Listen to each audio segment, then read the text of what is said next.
स्वागतम सुस्वागतम सुस्वागतम.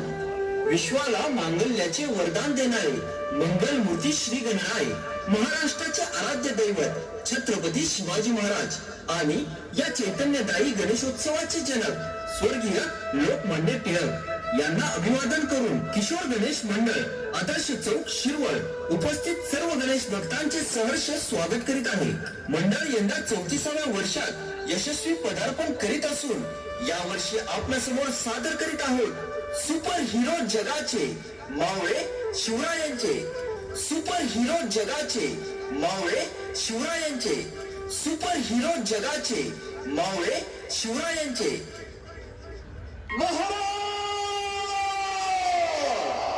प्रौढ प्रताप पुरंदर क्षत्रिय कुलावतास सिंहासनाधीश्वर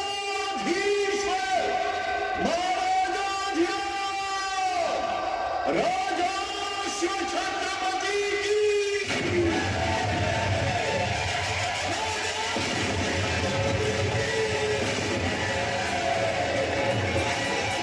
अरे काय चाललंय तुझं? इथं रायगडावर आलो आपण आणि तरी तुझं फोन मध्ये घुसलेलं डोकं काही बाहेर येत नाही बघ.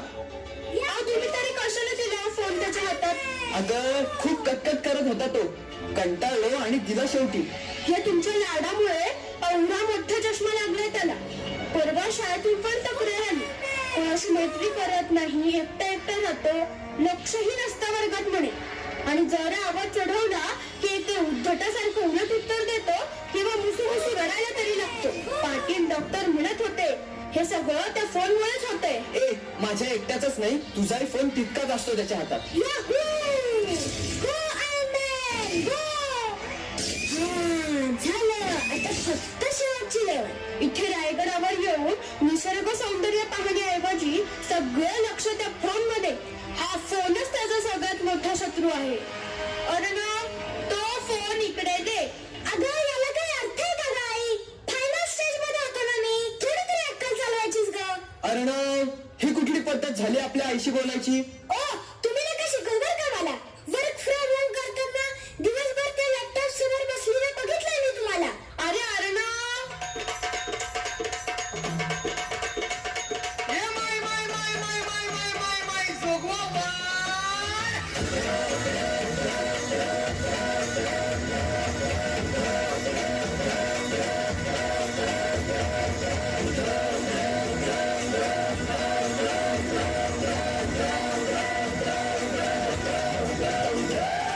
हनुमंत रामाला येथे बांधल शिवरायाला, संगे माणूस सराव भाग्याला, कंक बाजूला बसविला. हनुमंत रामाला येथे बांधल शिवरायाला, संगे माणूस सराव भाग्याला, कंक बाजूला बसविला. ऐसे वीर ते मांडले कापी दैत्य ते माजले. ऐसे वीर ते मांडले कापी दैत्य ते माजले. तू जोगवा वाढ माई सौरा जगात गाई. तू जोगवा वाढ माई सौरा जगात गाई. जोगवा वाढ माई सौरा जगात गाई. जोगवा वाढ माई सौरा जगात गाई. अरे ना, अरे इकडे ये पहिल्यांदा. इकडे ये म्हटलं ना. ए अक्का, अगं का बदलतीस माझ्या भाच्याला? सुभेदार, अहो मोबाईल मागतोय सारखा तो.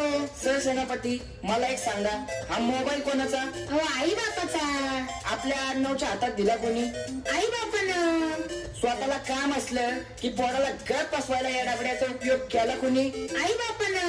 त्या डबड्यामधून भेटणाऱ्या तसल्या त्या हातातल्या जळमट सोडणाऱ्या, भितळाला उलट लटकणाऱ्या, दिवातलं की हिरव्या होणाऱ्या, लोखंडाची कापड घालणाऱ्या, पारावरल्या खवसावानी नुसतं काल्पनिक जगातल्या त्या सुपर हिरोची दोस्ती घडली कोणामुळं? आई बापामुळं. या रायगडावर येऊन फक्त झाडान हवा बघणारे हे, यांना आपल्या मातीत घडलेले, आपल्या मातीसाठी लढलेले खरेखुरे अस्सल सुपर हिरो म्हणजे शिवछत्रपतींचे स्वराज्य योद्धे अहो तुमच्या डोळ्यासमोर येऊन उभे आहेत, तरी बी तुम्हाला कळत नाही. यासाठी राव सांगा हे कोणामुळं? आई बापाच दुसरं कोण? पण मग मला सांगा सर सेनापती, धडा कुणाला शिकवायचा? सुभेदार, धडा तर अशा आईबाबाला शिकवायला पाहिजे ज्यांना स्वतःलाच आपल्या पोराला सांगायला, गुंतवून ठेवायला, प्रेरणा द्यायला आपला इतिहासच माहिती नाही. ओ सर सेनापती, चला या अर्णवच्या खऱ्या शत्रूला चांगला धडा शिकूयात. सुभेदार आणि सरसेनापती, म्हणजे तुम्ही नेमके आहात तरी कोण? आम्ही कोण? अरे लेकरा, त्या डबड्यातनं डोकं बाहेर काढ जरा आणि त्या तसल्या काल्पनिक सुपर हिरोना सोड. अरे तुझ्या समोर खरे खरे सुपर हिरो उभे आहेत. खरे खरे सुपर हिरो. आणि मग पोरा, शिवाजी महाराजांवरील लिहिलेल्या ग्रंथात यांचा उल्लेख पंचाग्नी म्हणून केलाय. अरे तेच पंचाग्नी तुझ्या डोळ्यासमोर उभे आहेत. अफजलवजाच्या वेळी जेव्हा 37,000च्या सैन्यावर तुटून पडायला आपल्याकडं 10-12 हजार पण मावळं नव्हतं, तेव्हा तलवार चालवायची सगळे हौस फेडून काढणारे शिवछत्रपतींच्या पंचाग्नी मधले दोघं हे आहेत कोणाजी वरकडे आणि कमळजी साळुंखे. आणि अर्णव, हा बहादूर माहितीये का तुला कोण? अरे शिवरायांच्या पंचाग्नीपैकी तिसरा. कन्हेरगड राखताना जेव्हा दिलेर खानाचं 20,000चं सैन्य आपल्या अंगावर आलं होतं, तेव्हा या बहादरानं फक्त 700 मावळे हाताशी घेतले आणि तुटून पडलं की विजयासारखा शत्रूवर. अंगावर 40 वार गेलेत. शत्रूला पळून लावलं त्यानं. गड्यानं कन्हेरगडावर स्वतःचा ध्येय ठेवला, पण शत्रूला पाय मात्र ठेवून नाही दिला. अनेक वर्ष मुरारबाजी देशपांडे यांच्या आठवणीने टचकून उठणाऱ्या त्या दिलेर खानाच्या स्वप्नात नंतर हा रामजी पण यायला लागला होता म्हणतात. कात्रज जवळच्या वेळू गावच्या त्याच्या घरी त्याच्या म्हातारीचं सांत्वन करायला दस्तूर खुद्द शिवराय आले होते. आणि तुम्ही सुभेदार म्हणजे हे आहेत शिवछत्रपतींच्या पंचाग्नीपैकी चौथे. स्वराज्य लढ्यातील जवळजवळ प्रत्येक युद्धात सहभागी असलेले. हा, काय म्हणते तरी त्याला? हा, थेट महाराजांचे ब्लॅक कॅट कमांडो. 500 जणांना घेऊन सिंहगडावर भगवा फडकवताना, त्या उदय भाण्याच्या नरडीचा गोट घेताना स्वराज्यासाठी सर्वस्व अर्पण केलेले महाराजांचे दोस्त सुभेदार तानाजीराव मालुसरे. होय, आणि हे आहेत अगदी रायरेश्वराच्या सत्तेपासून आग्र्याला महाराजांसोबत असलेले कुतुबशहाचा माजलेला हत्ती फक्त शिवरायांचा शब्द राखण्याकरता एका वारात लोळवणारे 30 वर्षे स्वराज्याच्या पायदळाच्या सरसेनापती ही जबाबदारी स्वतःच्या खांद्यावर वाहत राजांसाठी हजारो मैल चाललेले शिवछत्रपतींच्या पंचाग्नींमधील दुसरे सरसेनापती येसाजीराव कंक. तुझ्या त्या काल्पनिक सुपर हिरो पेक्षा शिवछत्रपतींसाठी लढलेले स्वराज्य योद्धे कधीही वारी. अरे तुलाच काय, तुझ्या आई बापाला आणि आपल्याला बघणाऱ्या या समोरच्या बऱ्याचशा लोकांना आपल्याबद्दल माहित नाही. असं नाही बरं का, आमच्या काळात फोनचं एवढं वेळ नव्हतं, त्यामुळे आम्हाला माहिती आहे शिवछत्रपतींचा इतिहास आणि त्यांच्यासाठी लढलेले स्वराज्य योद्धे. दाजी, कशाला अख्खा समोर इज्जतीचा फालुदा करून घेता? अहो, महाराजांच्या नावाच्या घोषणा देऊन व्हॉट्सअपवर नुसतं स्टेटस ठेवून, या डोंगरावड्या स्पीकरच्या भिंती उभारून, त्यावर त्यांची गाणी लावून, गाड्यांवर क्षत्रिय कुलावतंस लिहून, चौकात त्यांच्या मूर्त्या उभ्या करून, बुलेटवर भगवे झेंडे लावून रॅल्या काढून महाराजांबद्दल प्रेम व्यक्त करता तुम्ही फक्त. हा, म्हणजे ते बी करायला हरकत नाही, पण आपल्या राजाचा खरा आणि अस्सल इतिहास तुमच्यापैकी किती जणांना माहित आहे रे? 4थी आणि 7वीच्या बुकात 4-5 धडे होतं. त्यानंतर कोणी केला हो महाराजांचा अभ्यास?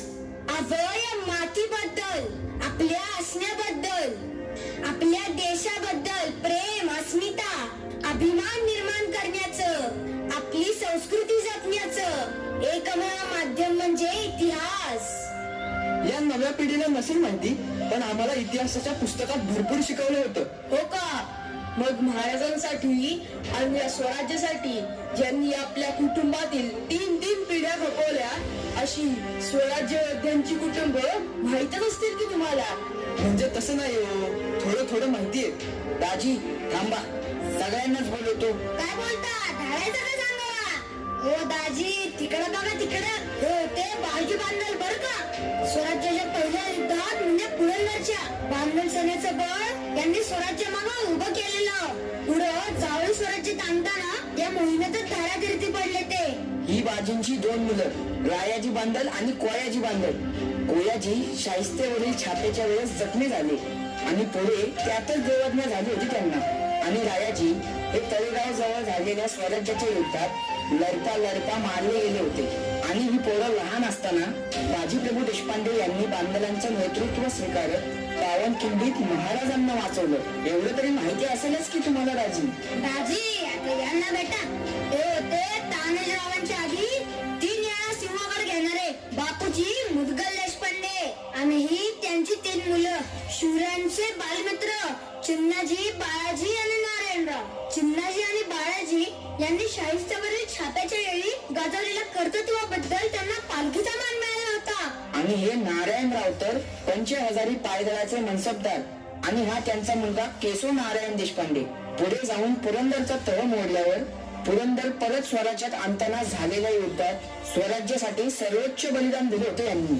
आणि बरं का दाजी, पुरंदरच्याच आपल्या पहिल्या युद्धात स्वराज्याचा भगवा शत्रू सैन्यातून सोडवून आणल्याबद्दल ज्यांना सर्जेराव असा खिताब मिळाला होता ते होते सर्जेराव बाजी जेधे. स्वराज्यासाठी वतनावर कुटुंबावर पाणी सोडायला तयार झालेले ते होते सर्जेरावांचे वडील कान्होजीराव जेधे. आणि हे सर्जेरावांचे आजोबा म्हणजे वयाच्या 65व्या वर्षी पुरंदरच्याच युद्धात लढता स्वराज्यासाठी सर्वस्व अर्पण केलेले यशवंतराव बाजी पासलकर. अंदाजी एवढ्यावरच थांबत नाही बर का. हा बघा, हा होता सर्जेराव जेधे यांचा मुलगा नागोजी जेधे. यानं 17-18 वय असताना कोप्पळ येथे झालेल्या युद्धात स्वराज्यासाठी लढता प्राणांची आहुती दिली होती. तुम्हाला तर आठवत असेलच ना यशाजी, सर्जेरावांनी पोराचा मृतदेह घेऊन परत येण्याऐवजी त्याला तिथेच अग्नी देऊन पुढच्या मोहिमेचा भाग बनत स्वतःची जबाबदारी चोखपणे पार पाडली होती. अहो तानाजी दादा, तुम्हा सगळ्यांबद्दल आदर आहे खरं, पण मला सांगा 300 वर्षांपूर्वी घडून गेलेल्या या गोष्टीचा आता या मुलांना काय फायदा? हा म्हणजे तुम्ही गाजवलं असेल शौर्य, पण त्याचा आता आम्हाला उपयोग काय ते आम्ही सांगतो.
आई, आम्हाला अगदी कबूल आहे की आम्ही जसा प्रतापगडच्या पायथ्याशी अफजल फाडला होता तसा 11 अफजल खान तुझ्या पुढे आणि तुझ्या मुलापुढेही आता येणार नाही. संपूर्ण राष्ट्रभर परकीय आक्रमकांच्या जाचातून आपली भारत भूमी मुक्त करण्यासाठी तुला किंवा तुझ्या मुलाला आता कष्ट करावे लागणार नाहीत.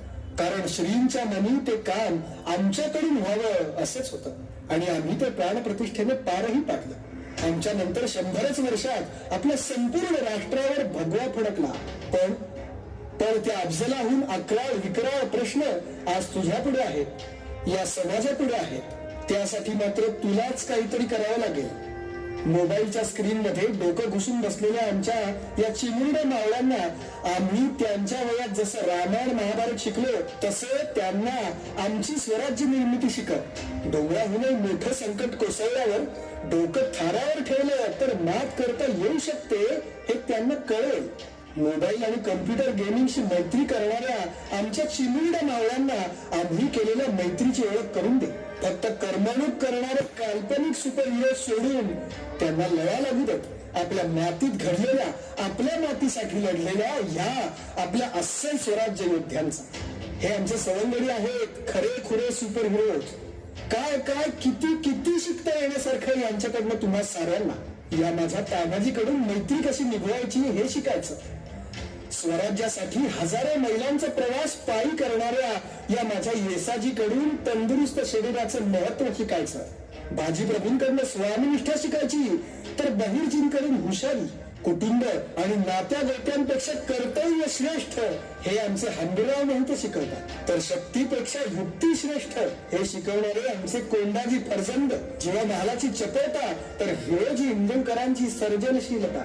एवढंच काय, तर ध्येयासाठी वेळ प्रसंगी हसत हसत मरणाला कसं सामोरं जायचं हे फक्त माणसालाच नाही तर मरणाला पण शिकवतो तो हा माझा लाडका शिवा काशी.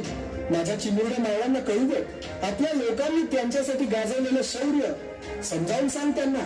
आम्ही आणि आमच्या स्वराज्य योद्ध्यांनी 350-400 वर्षांपूर्वी केलेलं काम त्यांच्या आजच्या जगण्यावर तसाच प्रभाव पाडतंय.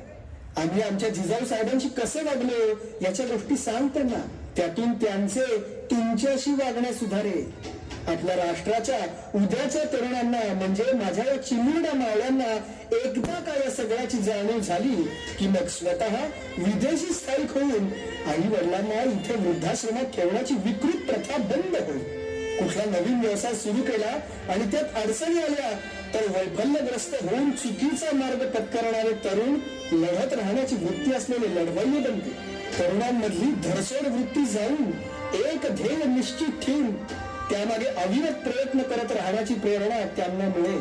आणि आमच्या स्वराज्य लढ्याचा योग्य अभ्यास केला तर त्यांच्या लक्षात येईल की भवानी मातेने तलवार दिली म्हणून स्वराज्य नाही प्रस्थापित झालं, तर स्वराज्य निर्माण करण्यासाठी अविरत आम्ही झटत राहिलो म्हणून भवानी मातेचा आशीर्वाद आम्हाला मिळाला. अफसल फाडायला, औरंगजेबाशी लढायला किंवा संस्कृती रक्षण करायला म्हणून जशी जिजाऊ साहेबांनी आम्हाला दीक्षा दिली तशी दीक्षा देण्याची क्षमता आई तुला तुझ्यात निर्माण करावी लागेल. आणि एकदा का राष्ट्राच्या चिमुरड्या मावळांमागे अशा जिजाऊ उभा राहिला की त्यांच्या मधल्या बाल शिवबाला योग्य दिशा मिळेल. आणि मग आमच्या मनातलं रयतेचं राज्य स्थापित व्हायला फार वेळ लागणार नाही. महाराज, आपण माझे डोळे उघडले. माझ्यावरील मोठ्या जबाबदारीची मला जाणीव झाली. मी माझ्या परीने प्रयत्न करेन असे आश्वासन देते. हो दाजी, बोला तुम्ही ती काहीतरी आता. आणि महाराज, मी तुम्हाला वचन देतो की अर्णवला शिकवण्याच्या आधी मी तुमच्या चरित्राचा अभ्यास करेन. महाराज, मला माझे सुपर हिरोज मिळाले. महाराज, याच रायगडावर 350 वर्षांपूर्वी तुमचा राज्याभिषेक झाला होता. मी तुम्हाला वचन देतो, आम्ही तो सोहळा खूप धूमधडाक्यात साजरा करू. अर्णव बाळा, तू मला माझ्या शंभू बाळाच्या आणि रायबाच्या जागीच आहेस. तुम्ही सगळेजण या वर्षी माझ्या राज्याभिषेकाचं 350 वर्ष साजरं करताय ना. पण ऐका, माझा राज्याभिषेक रोजच होत असतो. जेव्हा एखादा सैनिक माझ्या सवंगड्यांपासून प्रेरणा घेतो आणि कारगिलच्या हिमशिखरावर जाऊन शत्रूच्या छाताडावर तिरंगा झेंडा फडकवतो. माझा राज्याभिषेक तेव्हाही होतो जेव्हा एखादा भारतीय उद्योजक 7 समुद्रापार जाऊन त्याच्या व्यवसायाचा झेंडा रोवतो. जेव्हा एखादा नागरिक इमाम इद्दारे इन्कम टॅक्स भरतो, किंवा जेव्हा एखादा व्यक्ती चौकात पोलीस नसताना सुद्धा वाहतुकीच्या नियमांचं पालन करतो, आणि तो सुद्धा माझा राज्याभिषेकच. अर्णव बाळा, जेव्हा तुझ्यासारख्या स्वराज्याचे भविष्य मोबाईल मधल्या खोट्या सुपर हिरोज मध्ये न रमता आपले हे स्वराज्य योद्धे समजावून घेत त्यांच्यापासून प्रेरणा घेतील, तोही माझा राज्याभिषेकच असेल. करशील ना तू माझा राज्याभिषेक तुझ्या कृतींमधून? होय महाराज, मी तुमचा रोज राज्याभिषेक करेन माझ्या कृतींमधून. महाराज, आम्ही पण.